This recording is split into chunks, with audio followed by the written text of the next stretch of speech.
नमस्कार सर्वांना, मी पूनम. मी आपल्या मराठी यूट्यूब चॅनलमध्ये सर्वांचं मनापासून स्वागत करते. कसे आहात सगळे? आय होप की बाप्पाच्या कृपेने सगळे छान असाल. उद्या आहे अनंत चतुर्दशी, म्हणजेच जो 10 दिवसाचा गणपती असतो ना, तर तो आपण अनंत चतुर्थीच्या दिवशी विसर्जन करत असतो. बघा ना, 10 दिवस कसे गेले काहीच समजलं नाही. बाप्पा घरी आले, घरात खूप प्रसन्न वातावरण होतं, आनंदी वातावरण होतं आणि आता बाप्पांच्या जायची वेळ झाली आहे. जसं आपण त्यांचं आनंदानं स्वागत केलं आणि घरात घेतलं, तसंच जातानाही त्यांचं विधीपूर्वक विसर्जन करायचं असतं. तर त्यासाठी आपल्याला काय करायचं असतं, तर ह्या व्हिडिओमध्ये आपण पाहणार आहोत. त्याआधी जर तुम्ही या चॅनलवरती नवीन असाल तर चॅनलला सबस्क्राईब करा आणि माझे व्हिडिओ जर तुम्हाला आवडत असतील तर व्हिडिओला लाईक करायलाही विसरू नका. कसं असतं ना, आपण फक्त मूर्ती आणून ती घरात बसवत नाही, त्याच्यात प्राणप्रतिष्ठा करतो. म्हणजेच काय असतं की मूर्तीत देवत्व यावं म्हणून आपण त्याची प्राणप्रतिष्ठापना करत असतो.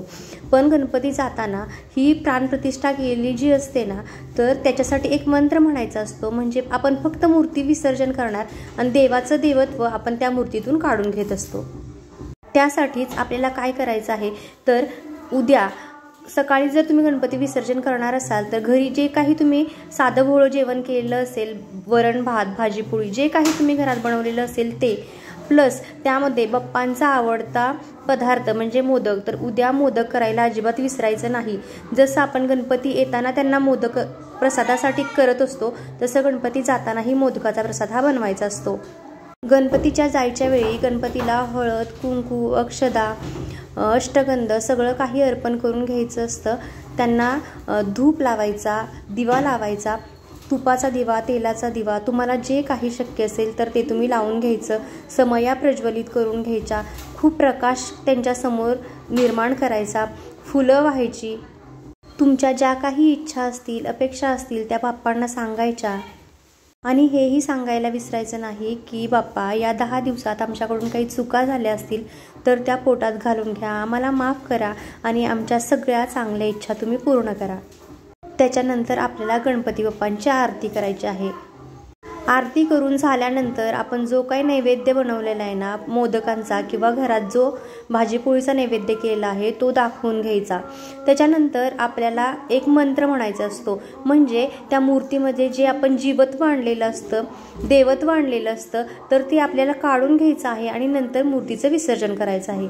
तर तो मंत्र कोणता, तर ते मी तुम्हाला सांगते. यान्तु देवगणाः सर्वे पूजामादाय मामकीम इष्टकामसिद्धर्थयर्थ पुनरपि पुनरागमनाय च. याचा अर्थ काय, तर हे गणपती बाप्पा, या 10 दिवसात आम्ही तुमची खूप मनापासून पूजा केलेली आहे.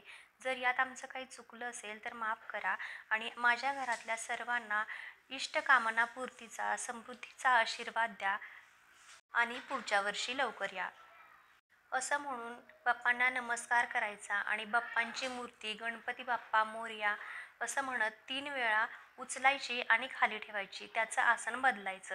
त्याच्यानंतर तुम्ही तुमच्या घरी, तुमच्या गावाकडं जी काही पद्धत आहे त्या पद्धतीप्रमाणे विसर्जन करू शकता. तुम्ही गणपतीला घेऊन बाहेर जाताना 3 वेळा गणपती बाप्पा मोरया असं म्हणत पाठीमागं बघायचं घराकडं आणि पुढं निघून जायचं. अशी रीत आमच्या इकडं तरी आहे. तुमच्या इकडं असेल तर तुम्ही करू शकता. त्याच्यानंतर नदीच्या ठिकाणी, निर्माल्याच्या ठिकाणी जिथं तुम्ही गणपती विसर्जन करता तिथं गेल्यानंतर ही गणपती बाप्पाची पूजा करायची, आरती करायची आणि त्याच्यानंतर गणपती बाप्पांचं विसर्जन करायचं असतं. आता राहिल्या बाकीच्या गोष्टी, की बाप्पांना विसर्जन केल्यानंतर बाकीच्या ज्या वस्तू असतात की फुलं, दुर्वा, पानाचा विडा, मोदक, या सगळ्या गोष्टींचं काय करायचं. या सगळ्या गोष्टी आपण एकत्र करून गणपतीच्या गळ्यातलं जानवं जे असतं ना, तर तेही काढून घ्यायचं आणि तेही या साहित्यात एकत्रच ठेवायचं आणि हे सगळं आपण निर्माल्यात किंवा नदीत विसर्जन करून देऊ शकता. जो कलश असतो त्या कलशातलं पाणी घरामध्ये सगळीकडं शिंपडायचं, टॉयलेट बाथरूम सोडून इतर घरात शिंपडायचं आणि राहिलेलं पाणी असतं जे झाडाला घालायचं. पायात येईल अशा कुठल्याही ठिकाणी ओतायचं नाही.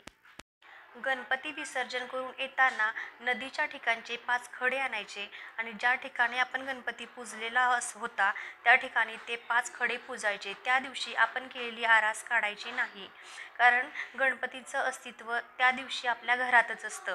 दुसऱ्या दिवशी ते 5 खडे पाण्यात विसर्जन करायचे आणि नंतर तुम्ही जे काही सजावट वगैरे केलेली आहे तर ती काढू शकता. अशा पद्धतीनं एकदम साध्या पद्धतीनं तुम्ही गणपतीचं विसर्जन करू शकता. तुम्हाला हा व्हिडिओ आवडला असेल तर व्हिडिओला लाईक करा आणि चॅनेललाही सबस्क्राईब करा. धन्यवाद.